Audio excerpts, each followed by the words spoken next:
Welcome to the Wilber and Longenbaugh podcast, where we break down tax, accounting, and financial strategies to help businesses stay compliant, profitable, and prepared. Today on the deep dive, we're taking a look at why a routine internal audit might actually be hiding more cash than your best sales rep.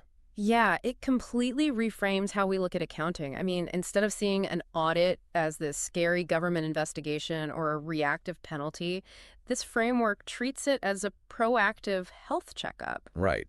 Because if you've ever felt uncertain about your business's financial accuracy, this is really about regaining control. Exactly. It's about finding that hidden leverage because, financial leakage isn't usually some massive cinematic embezzlement scandal. Oh, right. It's more like a death by a thousand cuts. Yes, precisely. Like driving your car with the parking brakes slightly engaged. You're still moving forward, you're making money, but you're burning like 15% more fuel to get there because of all this internal friction. That internal friction is exactly what we call compounding small leaks. Think about how easily a duplicate payment happens in a growing company. Well, I'm sure it happens all the time. Right. So the marketing team enters, say, MailChimp as a vendor, while IT enters MailChimp Inc. Wow. And suddenly you're paying for the exact same software twice a month out of two entirely different budgets, and the automated system it never flags it.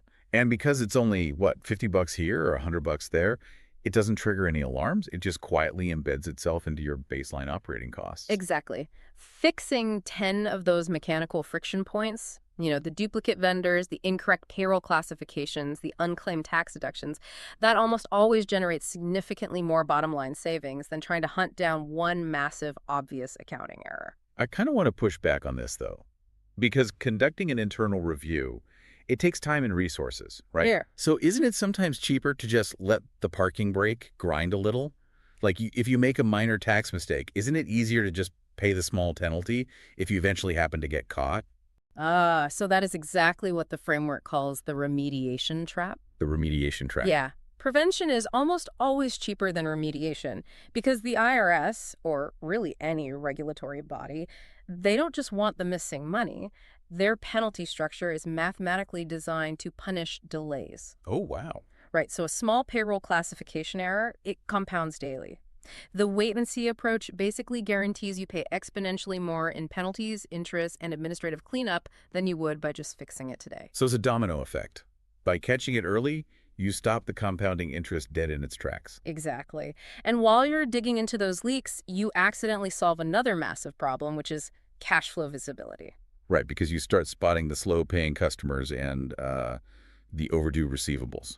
Which is critical. I mean, having true visibility into your cash flow means you actually have the accurate forecasting required to run the business. Instead of just crossing your fingers and hoping the bank account balance covers the next payroll run. Right. You have to map it out.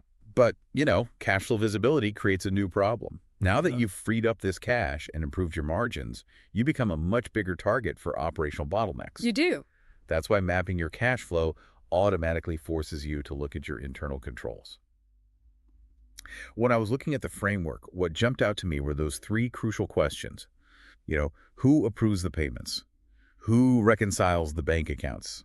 And who has access to the accounting systems? Yeah, and if we look at the mechanics of why separated duties protect a business, it's not just about preventing a rogue employee from stealing. It's Right. about building a structure that can scale. If one single person controls your entire financial pipeline, that is a massive single point of failure. It's basically an operational bottleneck hiding as convenience. Precisely. Lenders, investors, potential acquirers, they demand organized, reliable documentation. By separating financial duties, you prove that the business has structural integrity. And that it can run independently of any one person. Right. That creates the flexibility and strategic advantage you need when you actually want to secure a loan or sell the company. It transforms chronic financial uncertainty into long-term leadership confidence.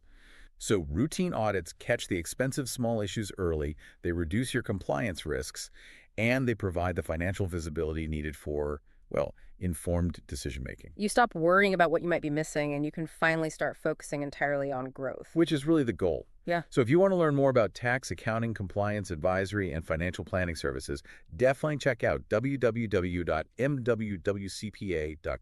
Highly recommend taking a look at what they offer. So we'll leave you with this. You probably know exactly who hits approve on the payments in your business right now. But when was the last time you checked if the person approving them is the only one who can? What other invisible financial habits are quietly shaping your business's future right now?